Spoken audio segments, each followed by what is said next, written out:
So good morning guys. तो चलिए start करते हैं आज के यानी कि 10 सितंबर के इंपॉर्टेंट करंट अफेयर्स को। तो इस प्रश्न में आपसे पूछ रहे हैं अभी 9 सितंबर 2023 को G20 का स्थायी सदस्य कौन बना है। तो आंसर होगा अफ्रीकी संघ। तो अफ्रीकन यूनियन ये भी 9 सितंबर 2023 को दुनिया के सबसे बड़ी अर्थव्यवस्थाओं वाले देशों के समूह यानी कि G20 का स्थायी सदस्य बन गया है। अफ्रीकी संघ में 55 देश शामिल हैं और आप जानते हो 2023 में G20 की अध्यक्षता ये भारत कर रहा है और अभी 9 से लेकर 10 सितंबर तक G20 समिट का आयोजन ये हुआ नई दिल्ली में भारत मंडपम में। और अभी आपने पढ़ा होगा कि यहीं पे दुनिया की सबसे ऊंची नटराज प्रतिमा स्थापित की गई थी। वैसे बात यहाँ पे अफ्रीकन यूनियन की कर रहे हैं तो इसके अध्यक्ष का नाम भी याद रखना। अब उनका नाम है अजाली असोमनी। और इनका नाम कैसे याद रखोगे, देखो ऐसे याद रखो कि आपके पास नकली 100 रुपए का नोट आ गया तो आप क्या कहोगे, जाली 100 रुपया आ गया मेरे पास, जाली 100 रुपया। जाली नोट कहते हैं ना, जाली नोट, जाली 100 रुपया। तो अजाली असोमनी, तो अजाली में जाली और असोमनी यानी कि 100 और मनी मतलब पैसा, या फिर असोमनी भी ऐसे भी कह सकते हो, मेरे पास बहुत सारा जाली पैसा है, अजाली असोमनी। अब ये नाम आपको ध्यान रहेगा। देखो G20 की बात करें, इसकी स्थापना कब होती है, 1999 में। और इसमें सदस्य देश 19 देश और एक यूरोपियन यूनियन है और अब अफ्रीकन यूनियन भी इसमें शामिल हो गया। हेडक्वार्टर इसका कहीं भी नहीं होता।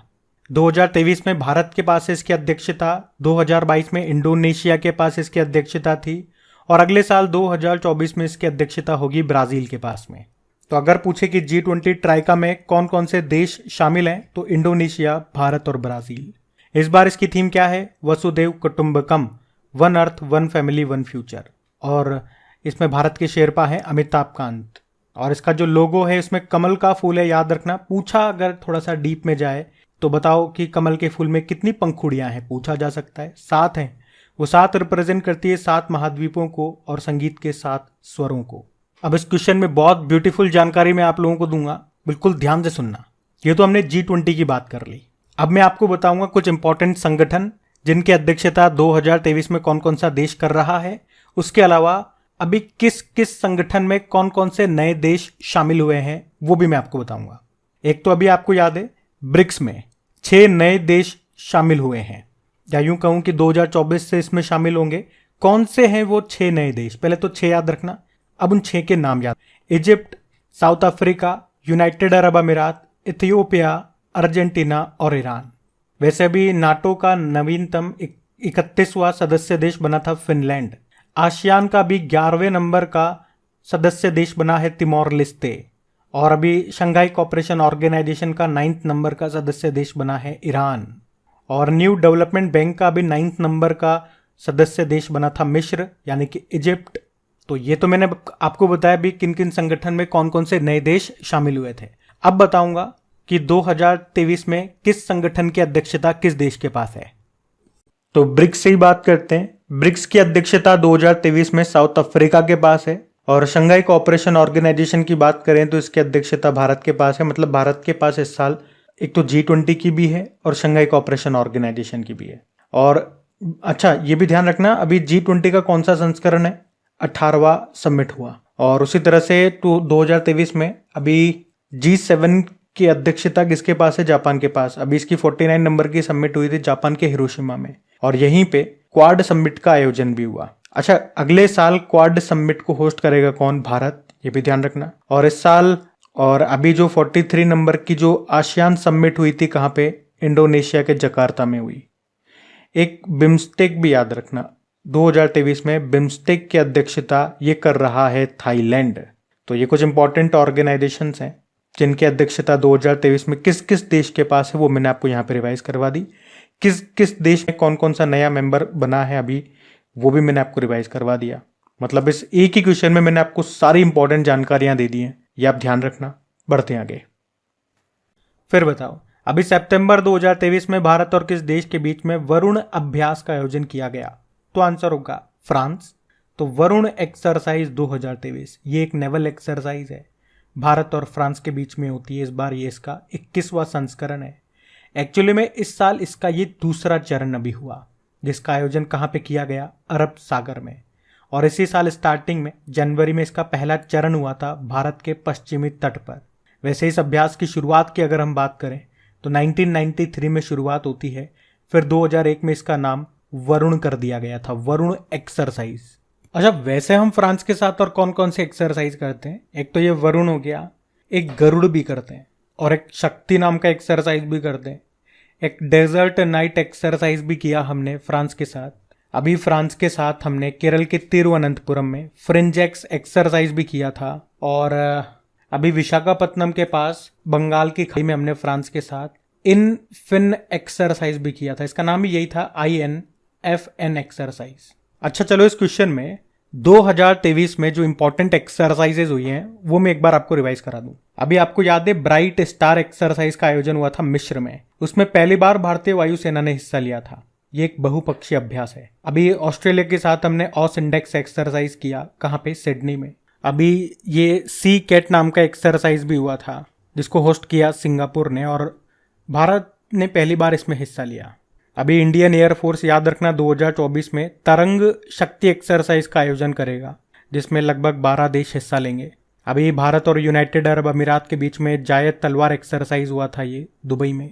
अभी भारत और सऊदी अरब के बीच में पैसेज एक्सरसाइज हुआ था, कहाँ पे? सऊदी अरब के जेद्दा में।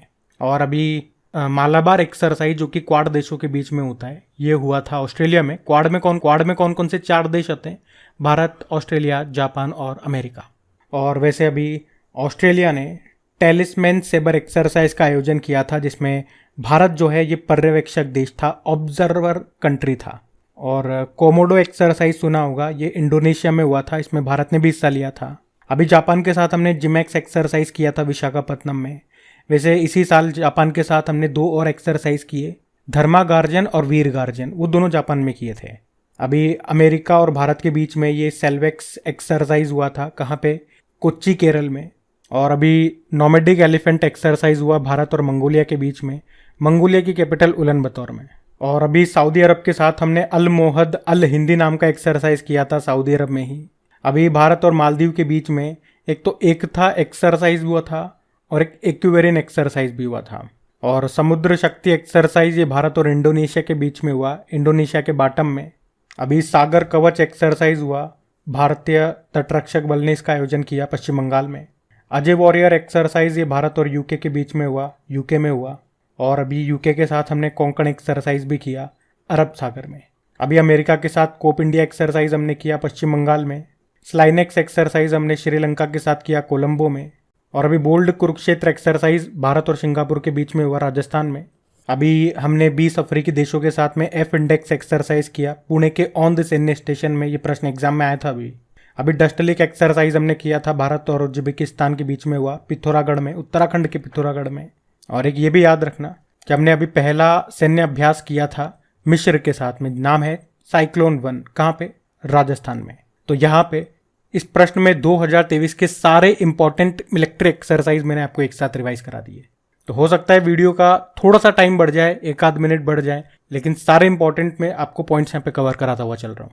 और ये एक बार नहीं कराऊंगा, जब भी इस तरह का प्रश्न आएगा आगे मैं बार बार आपको रिवाइज कराऊंगा ताकि ये चीजें आपको याद रहे, क्योंकि चीजों का बार बार रिवीजन करोगे तभी चीजें आपको याद रहेंगी। तो मैं आपको भूलने नहीं दूंगा। बस डेली आपको करंट अफेयर्स में इसी तरह से बने रहना है। और आपको एक और कोशिश करनी है, जब आपको चीजें याद होना शुरू हो जाए तो मेरे साथ साथ बोलना भी स्टार्ट कर दे, तब इफेक्ट आपको अपने आप नजर आएगा, मुझे बताने की जरूरत नहीं पड़ेगी। अभी बढ़ते हैं आगे। चलिए फिर बताइए कि देश में पहली बार भूमिगत बिजली ट्रांसफार्मर स्टेशन ये कहाँ पे स्थापित किया गया? तो आंसर होगा बंगलुरु में। तो अभी कर्नाटक की कैपिटल बंगलुरु में देश के पहले भूमिगत ट्रांसफार्मर केंद्र स्टेशन का स्थापित किया गया है। बंगलुरु में कहाँ? बंगलुरु के मल्लेश्वरम में। ये 500 केवीए क्षमता का ट्रांसफार्मर है जो कि जमीन के नीचे है। मतलब इसमें क्या होता है, लोगों की सुरक्षा और उनको सुविधा देने के लिए जमीन के नीचे एक कमरा बनाया जाता है और उसमें ट्रांसफार्मर रख देते हैं। तो इससे पैदल चलने वालों को बिना परेशानी के फुटपाथ पर चलने में मदद मिलती है। मतलब फुटपाथ पे क्या होता है, आपने देखे होंगे ट्रांसफार्मर वगैरह, तार वगैरह, बहुत रिस्की मामला हो जाता है। तो वहाँ पे जो पब्लिक है फिर वो जाती नहीं उस एरिया में कि कभी शॉर्ट सर्किट हो जाए, ब्लास्ट हो जाए, दिक्कत हो जाए। तो इन्होंने क्या करा, ऊपर से ट्रांसफार्मर हटा दिया, उसको जमीन के नीचे लगा दिया, जमीन में गड्ढा खोद के वहाँ कमरा बना दिया और उसके नीचे ट्रांसफार्मर लगा दिया। पब्लिक ऊपर से आराम से चलो, कोई दिक्कत नहीं है। नीचे चाहे ब्लास्ट भी हो जाए तो ऊपर इफेक्ट नहीं पहुंचेगा, ऐसा इन्होंने कहा। तो सिंपल सा याद रखना, ये देश में पहली बार हुआ ऐसा, बाकी पश्चिमी देशों में तो ऐसा होता है। तो देश में पहली बार भूमिगत बिजली ट्रांसफार्मर स्टेशन कहाँ पे स्थापित किया गया, वन लाइन में याद रखो, बेंगलुरु में। और बेंगलुरु से याद आएगा, अभी पहला हमने 3D पोस्ट ऑफिस बनाया था, कहाँ पे स्थापित किया गया, बेंगलुरु में ही।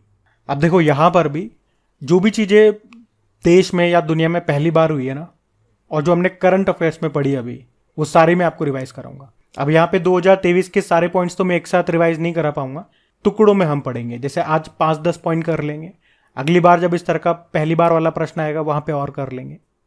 और आप लोग चिंता मत करो, हमारी जो रिवीजन वाली क्लास आ रही है, जिसमें हमने कहा है कि जनवरी से अभी तक जो आपके करंट अफेयर्स आप लोग पढ़ते आए हो, वो सारे इंपॉर्टेंट करंट अफेयर्स में आपको क्विक रिवाइज कराऊंगा। मतलब 10 मिनट के अंदर 25 से 30 क्वेश्चन आपको रिवाइज कराऊंगा। अभी हमारा वो सेशन भी स्टार्ट हो जाता, लेकिन थोड़ा सा मेरा मेडिकल ट्रीटमेंट चल रहा है, उस वजह से दिक्कत आ रही है मुझे, क्योंकि अभी भी हाथ में कैनुला लगी हुई है, पूरे 9 इंजेक्शन लगने थे। अब कल लास्ट 1 इंजेक्शन बाकी है, फिर एक कैनुला उतर जाएगी तो मुझे भी काम करने में थोड़ा सा आसानी होगा। तो मंडे से हम स्टार्ट करेंगे। तो चलो अभी तो रिवाइज करते हैं। अभी आपको बताया, भारत ने दुनिया का पहला पोर्टेबल अस्पताल बनाया है, नाम क्या है, आरोग्य मैत्री क्यूब। और बताओ, दुनिया का पहला ह्यूमनॉइड रोबोट जिसका नाम है पीबॉट, इसको किसने तैयार किया, साउथ कोरिया ने। और अभी दक्षिण पूर्व एशिया के सबसे बड़े अलवणीकरण संयंत्र यानी कि डेसैलिनेशन प्लांट का आधारशिला कहाँ पे रखी गई, तमिलनाडु के चेंगलपट्टू में। क्या होगा यहाँ पे जो समुद्र का खारा पानी होता है उसे पीने योग्य बनाया जाएगा। और भारत का पहला AI स्कूल कहाँ पे लॉन्च किया गया, केरल के तिरुवनंतपुरम में, और इसका नाम क्या है, शांतिगिरी विद्या भवन। अच्छा, भारत का पहला ड्रोन परीक्षण केंद्र कहाँ पे खुलेगा, तमिलनाडु में ही। और आपको बताया कि शहर में भारत और दक्षिण एशिया का पहला night street racing circuit launch हुआ था चेन्नई में। और अभी फ्री में IVF ट्रीटमेंट की सुविधा देने वाला देश का पहला राज्य कौन सा बना, जो सरकारी अस्पतालों में इस तरह की सुविधा देगा, तो आंसर होगा गोवा। और अभी देश के पहले डाकघर का खिताब किसे मिला, तो आंसर होगा जम्मू कश्मीर के कुपवाड़ जिले में एक स्थान है केरन, वहां पे जो डाकघर है उसे देश का पहला डाकघर का पोस्ट ऑफिस का खिताब मिला है। किस नदी पर है, किशनगंगा नदी पर। और अभी दुनिया का पहला लिक्विड नैनो यूरिया प्लांट ये कहाँ पे स्थापित हुआ, तो गुजरात के कलोल में। तो अभी तो खैर इतने पॉइंट्स आप ध्यान रखना, बाकी धीरे धीरे हम आगे बढ़ेंगे। अभी बढ़ते हैं। फिर बताइए, अभी हाल ही में किस राज्य के सलेम सागू को GI टैग मिला, तो आंसर होगा तमिलनाडु। तो अभी तमिलनाडु राज्य के सलेम जिले के सलेम सागो, जो कि एक प्रकार का साबूदाना है, साबूदाना जिसे फास्ट वगैरह उपवास वगैरह के दिन खाते हैं, उसी को अभी GI टैग मिला है। आपको बता दूं, वर्तमान में भारत में साबूदाने का 80% से ज्यादा उत्पादन ये सलेम क्षेत्र में किया जाता है। तमिलनाडु से आपको याद होगा, चलो मैं आपको शीट में ही रिवाइज करा देता हूँ। अभी 2023 में जो इंपॉर्टेंट GI टैग्स मिले थे वो सारे, जैसे कि अभी जम्मू कश्मीर के भद्रवाह राजमा, सुलाई शहद, रचौरी चिकरी लकड़ी शिल्प, और कश्मीर के मुश्क बुद्धजी चावल को GI टैग मिला। गोवा के मानकुरा दाम को GI टैग मिला। राजस्थान के ये सारे प्रोडक्ट्स हैं, जैसे कि जोधपुर की बंदीज शिल्प, बीकानेर की उस्ता कला शिल्प, बीकानेर की कशिदाकारी शिल्प, उदयपुर कोफ्तकारी मेटल शिल्प, और नाथद्वारा की पचवई पेंटिंग को GI टैग मिला। तमिलनाडु के जेदेरी नामकट्टी, चेदीबट्टा साड़ी, कन्याकुमारी मेटा केला, इनको GI टैग मिला। मध्य प्रदेश के गोंड पेंटिंग, रीवा जिले के सुंदरजा आम, और मध्य प्रदेश के मुरैना जिले की गजक को GI टैग मिला। जम्मू कश्मीर के बसोहली पेंटिंग को मिला। बिहार के मरचा चावल को मिला। हिमाचल प्रदेश के कांगड़ा चाय को यूरोपीय GI टैग मिला। और अभी असम के चोकुआ चावल, जिसे जादुई चावल कहते हैं, उसे भी GI टैग मिला। अभी उड़ीसा के रायगढ़ शॉल और कोरापुट के काला जीरा चावल को, जिसे चावल का राजा कहा जाता है, इसे भी GI टैग मिला। GI मतलब ज्योग्राफिकल इंडिकेशन अधिनियम आया 1999 में, लागू हुआ 2003 में, और पहला GI टैग मिला 2004 में पश्चिम बंगाल की दार्जिलिंग टी को। तो ये सारे पॉइंट्स अभी न्यूज में थे, मैंने आपको रिवाइज करा दिए, इनको ध्यान रखना। बढ़ते आगे। फिर बताओ, अभी हाल ही में फिजियोथेरेपी दिवस कब मनाया गया, तो आंसर होगा 8 सितंबर को। तो हर साल 8 सितंबर को वर्ल्ड फिजियोथेरेपी दिवस के रूप में मनाया जाता है। थीम क्या है, ऑस्टियोआर्थराइटिस के रोकथाम और प्रबंधन। और अभी आपको याद है 2 सितंबर को आपने विश्व नारियल दिवस मनाया, 5 सितंबर को इंटरनेशनल चैरिटी डे, 8 सितंबर को इंटरनेशनल लिटरेसी डे था। पूरे सितंबर महीने को पोषण माह के रूप में मना रहे हैं, इस बार 6वां है ये। और पोषण सप्ताह पूछेंगे तो 1 से लेकर 7 सितंबर, और साक्षरता सप्ताह यानी कि लिटरेसी वीक पूछेंगे तो 1 से लेकर 8 सितंबर तक। तो ये ध्यान रखना। बढ़ते आगे। चलो फिर बताओ, अभी हाल ही में leading fintech personality of the year का अवार्ड किसे मिला? तो आंसर होगा अदीब अहमद। तो अभी ग्लोबल फिनटेक अवार्ड्स 2023 में अदीब अहमद को learning fintech personality of the year के अवार्ड से सम्मानित किया गया। अदीब अहमद वे कौन है? वे अबू धाबी स्थित लुलु फाइनेंशियल होल्डिंग्स के मैनेजिंग डायरेक्टर हैं। और अभी ग्लोबल फिनटेक फेस्टिवल का आयोजन ये मुंबई में किया गया था, वहीं पे ये अवार्ड इनको दिया गया।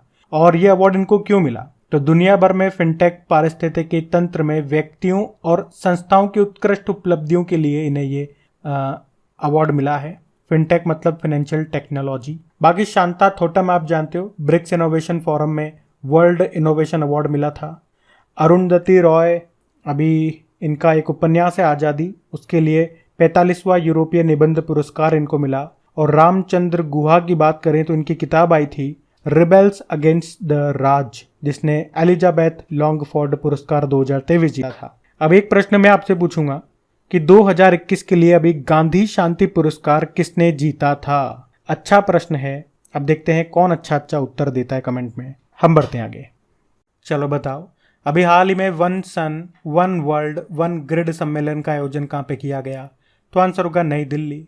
तो अभी नई दिल्ली में one sun one world one grid सम्मेलन का आयोजन ये किया गया। और इस सम्मेलन का आयोजन महारत्न कंपनी है power grid corporation of India limited, उसके द्वारा किया गया। तो सम्मेलन में नवीकरणीय ऊर्जा के संसाधनों यानी कि रिन्यूएबल एनर्जी सोर्सेस पर चर्चा की गई। अच्छा, आपको याद है अभी नवा भारत अंतर्राष्ट्रीय एमएसएमई एक्सपो और सम्मेलन का आयोजन भी हुआ था नई दिल्ली में।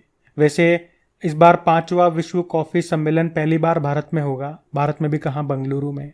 और अभी संयुक्त राष्ट्र ने पहला जल सम्मेलन का आयोजन किया था न्यूयॉर्क में। और अभी फरवरी में 12वां विश्व हिंदी सम्मेलन का आयोजन हुआ था फिजी देश में, जबकि तीसरा विश्व हिंदू सम्मेलन का आयोजन होगा इस बार बैंकॉक में।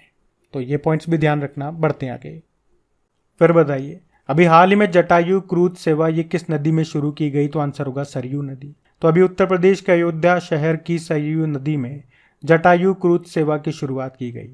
ये क्रूज सेवा अयोध्या के नया घाट और गुप्तार घाट के बीच में शुरू की गई। तो जटायु नाम के इस क्रूज को रामायण के थीम पर तैयार किया गया है।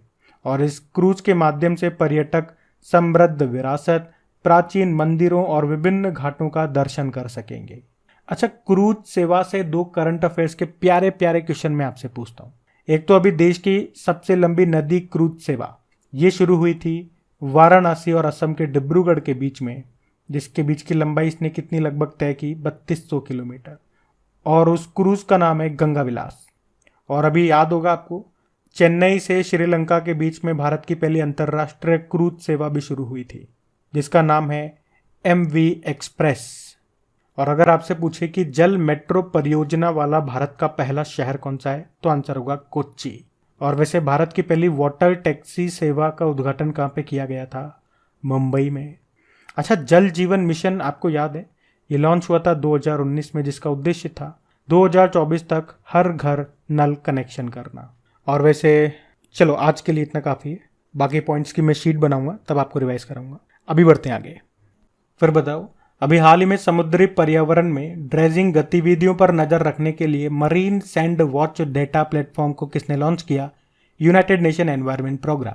तो अभी यूनाइटेड नेशन एनवायरनमेंट प्रोग्राम ने मरीन सैंड वॉच नाम से एक नया डेटा प्लेटफॉर्म लॉन्च किया है। और ड्रेजिंग मतलब क्या हो गया? तो समुद्र के नीचे जो तल में जो गाद है, जो रेत है, उसे निकालने की प्रक्रिया को ड्रेजिंग कहते हैं। तो इस प्लेटफॉर्म से ड्रेजिंग करने वाले जहाजों पर निगरानी रखी जाएगी, क्योंकि इससे जलीय पारिस्थितिकी तंत्र प्रभावित हो रहा है।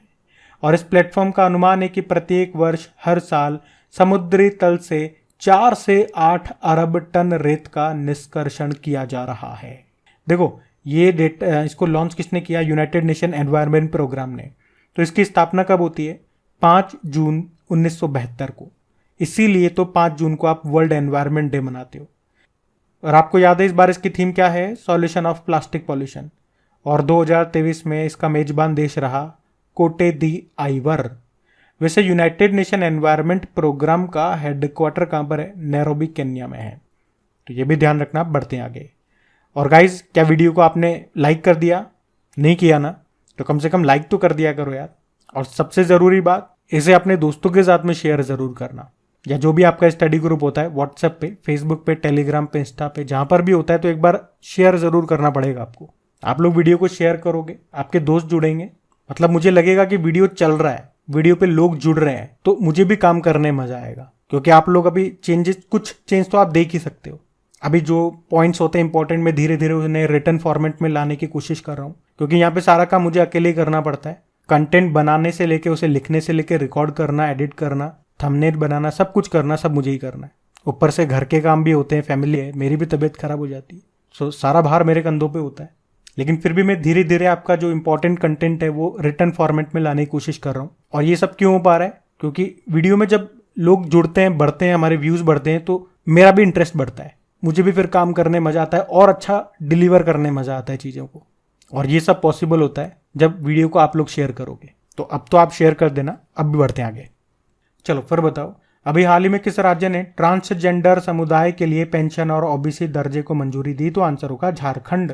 तो अभी झारखंड सरकार ने अपनी सार्वभौमिक पेंशन योजना में ट्रांसजेंडर समुदाय को शामिल करने का निर्णय लिया। इसका उद्देश्य है ट्रांसजेंडर समुदाय को सामाजिक सुरक्षा प्रदान करना।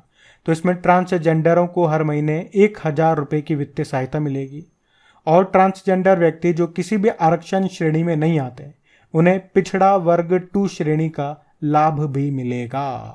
अच्छा, एक प्रश्न आपसे पूछूं, अभी ओबीसी आरक्षण के उपवर्गीकरण के लिए अभी राष्ट्रपति द्रौपदी मुर्मू जी को एक रिपोर्ट सौंपी थी, किस आयोग ने? तो आंसर होगा रोहिणी आयोग। चलो अभी कल के करंट अफेयर्स का मैं आपको रिवीजन करवा देता हूँ।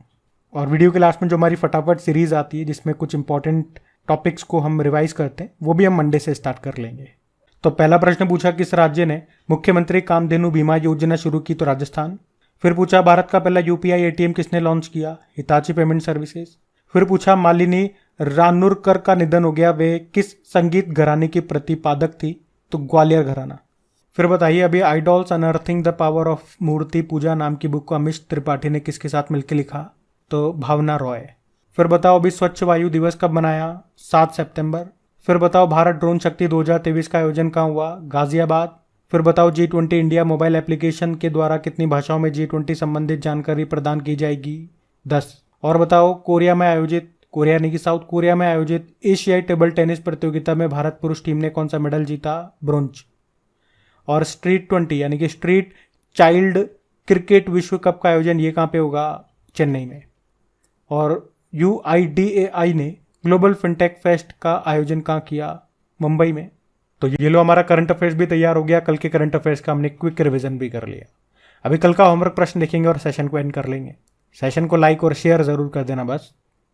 तो कल के वीडियो में आपसे पूछा था, अभी देश में अपनी तरह का पहला under water mine detection launch किया गया, उसका नाम बताओ। तो आंसर होगा निराक्षी। आप सभी ने प्रश्न का बिल्कुल सही उत्तर दिया है। अब ये रहा आज का आपका होमवर्क प्रश्न।